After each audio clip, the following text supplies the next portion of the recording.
On an Alaskan cruise, you may have 8 to 10 hours in Juneau, and that may seem like an amazing amount of time until you see what incredible experiences are available there.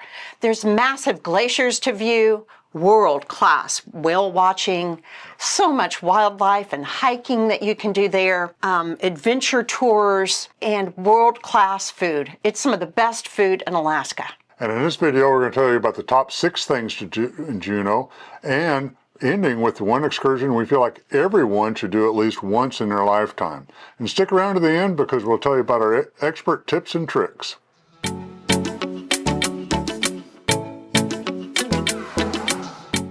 Hi y'all, I'm Jeff. And I'm Becky. And together we're a cruising good time. So first, let's talk about the free stuff to do. So most of the ships are going to park very, very close to the city, and you'll be able to get off right in the middle of everything. And Juneau is a very beautiful city, so picturesque, has that reminiscent ambiance of like the gold rush days. So we love to get off, walk around, and if you haven't been there before, go over to the Red Dog Saloon, maybe get a drink. It's also the state capitol, so there's a lot to be taken in there. If you're a history buff, they have some museums. You can walk over, see the state capitol building, walk by the governor's mansion. And there's a really cool statue that way down on the very end of the pier, right at the end of town, of a breaching whale, which is really cool because they have a bunch of water splashing up with it. So it kind of looks like a whale breaching right there on land, if you will. So if you decide to do the walking around, well, you might take advantage of this, world-class seafood that's in the city. That's right. So when you first get off the ship, very, very close by is Tracy's. So you've probably heard about it. It's super popular, famous, and incredible food. Yep. And it's often very long lines and kind of expensive as well. But it is worthwhile. We did it one time at the end of a shore excursion, and the lines weren't nearly as long. Yeah, if you come in, like 7 or 8 o'clock in the evenings, frequently the lines are way shorter. You might be able to just wait a couple people before you're able to get in. Yeah.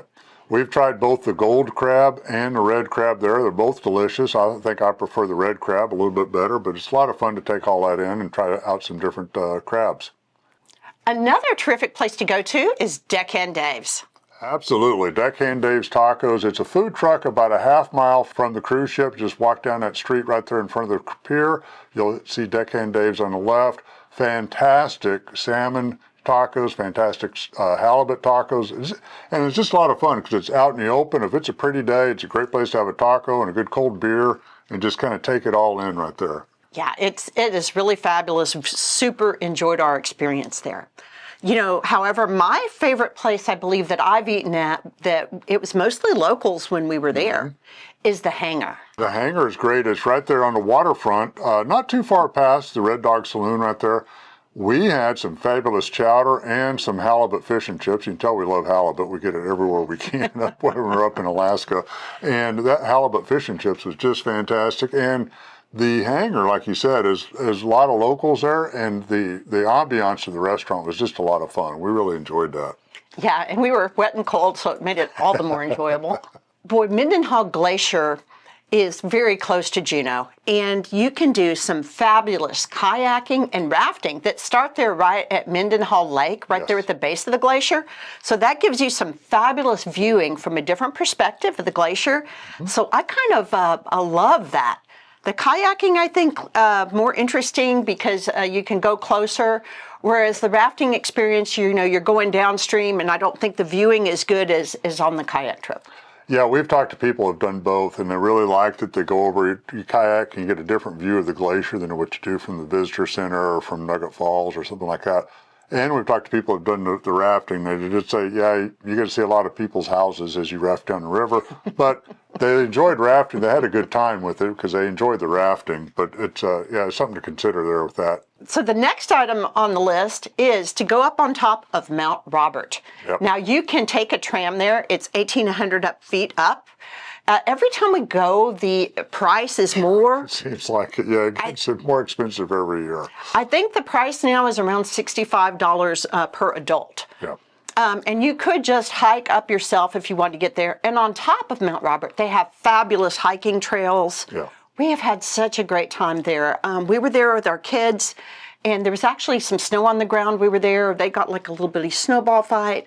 But part of what I love about it is, you know, when you're later in the season and the flowers are out, boy, I feel like I'm walking around in a scene from The Sound of Music. Yeah. And the hiking trail up there, they have a variety of different trails. Some can be a little challenging, but they have some that are pretty flat, you know, mile, 2 mile type loops around out there. You can check in all that beautiful scenery Becky's talking about. We saw a lot of eagles when we were up there too, 25, 30 eagles one time, just they were everywhere. But if you're not even in hiking, there's good views just from at the top of the tram. They have a cafe up there. You can go up there, have a coffee, beer, wine, whatever you want. Just take in the view and enjoy that as well if you don't want to hike or if you're unable to hike and still want to see the view. So another item, which is to go over to the Tongass National Forest. The shore excursion might say like Mendenhall Glacier, but you're not going to actually get to walk on the glacier, just so you know. But there's a lot of different trails out there. It's really fabulous. You can get there by city bus, or you can take a shore excursion.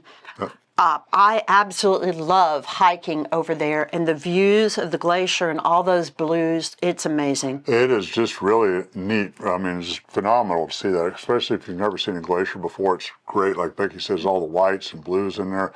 And the visitor center there is top notch right there. They always have a forest ranger in there. There's a lot of hands-on exhibits. They'll answer any question you have about geology and glaciers and forestry and everything else. They're very knowledgeable out there on that. We do recommend that. And one thing we really like to do is walk down to Nugget Falls. It's about a 25-minute walk past the visitor center there each way, 25 minutes each way. And it's just a lot of fun. There's a tremendous amount of water coming out of that waterfall.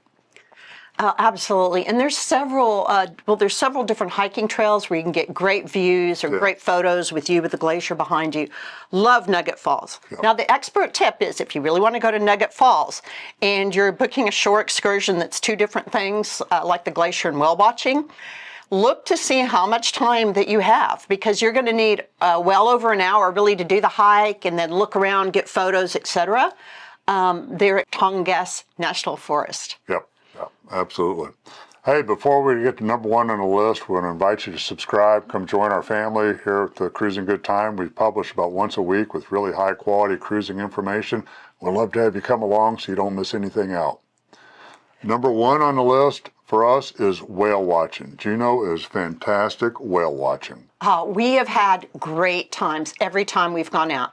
We have gone out on private shore excursions. We've gone out through those on the ships. We've gone out on these small boats that are, single story and I don't know, have a dozen or so people. Yep. And we've gone on the larger ships that are two story. Every single trip has been incredible. Yep. Now, sometimes of the year, they will guarantee that you will see a whale. Read the details. Usually it's June, July, and August, but read the details for that when you're planning to go.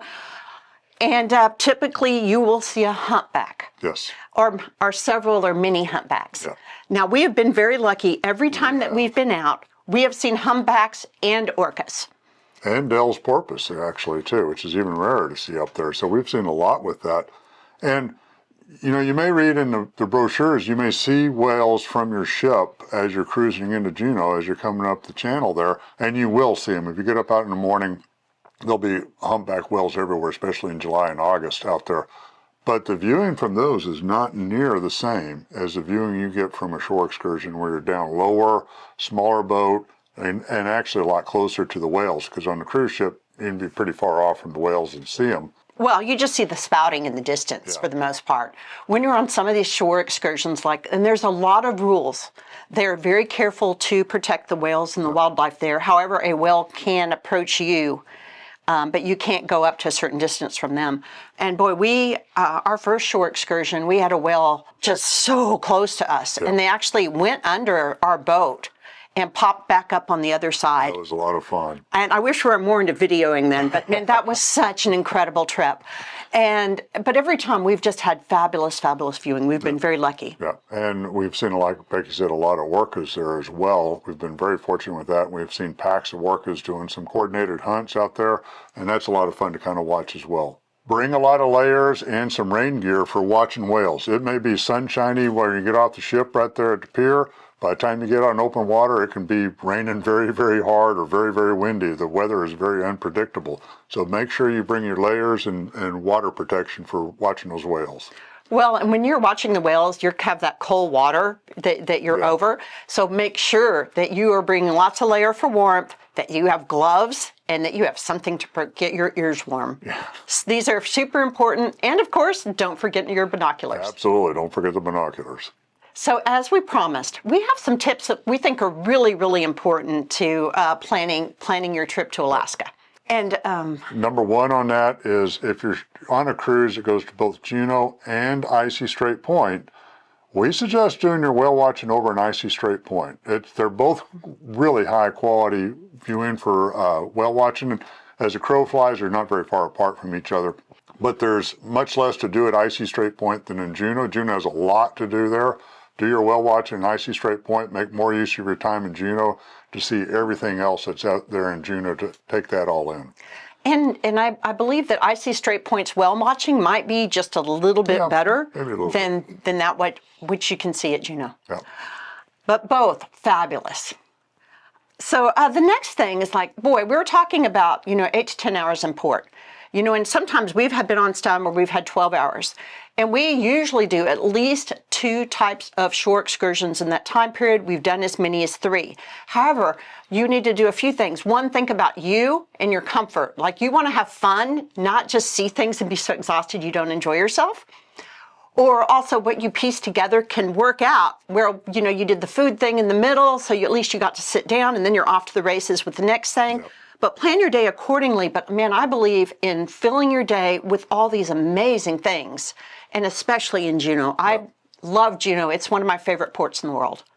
And that dovetails in with another expert tip we have, which is when you're booking your cruise, look at the time you are in port. Because some cruises are only going to be in Juneau maybe for 4 or 6 hours. Others are going to be in there others are going to be in there 10 to 12 hours. You do, like Vicki says, a whole lot more in 10 to 12 hours than you can in 4 hours for sure. Yeah, and remember, the sun sets so late so that it's still evening time, and you can do things really late in the evening. The other item that might be to consider is there are other activities, right? Yes. Juneau it's a big port. It has all the adventure stuff. So you could go bicycling or zip lining. I think we mentioned the kayaking. Obvious hiking. You can go to a dog sled camp. And all these things are really fun as well, and we love doing them. But usually we try to do them at another port, unless somehow it dovetails into something else we really wanted to do in Juneau, to have an efficient day where we're, having a great day all the time. Exactly right. Yeah, we've done, for example, in Skagway, we've done dog sledding there instead of Juneau. Great time there. We've done a helicopter to the glacier in Skagway instead of Juneau. Hey, I am going to have to give a plug to that. Fly out to a helicopter and land on a glacier and walk. That is one of the most incredible things I've done anywhere. We have an entire playlist on things for Alaska, like the different places. So we recommend you check out that playlist, and especially the one that talks about the different shore excursions at all the different ports of call. That way you can put together what's the best thing at each place you're going to stop at. Well, we hope you've enjoyed this video. If you liked the video, please give us a subscribe. Like we said, we publish about once a week. We'd love to have you come join our family and follow us through our journeys. Until next time, have a cruising good time.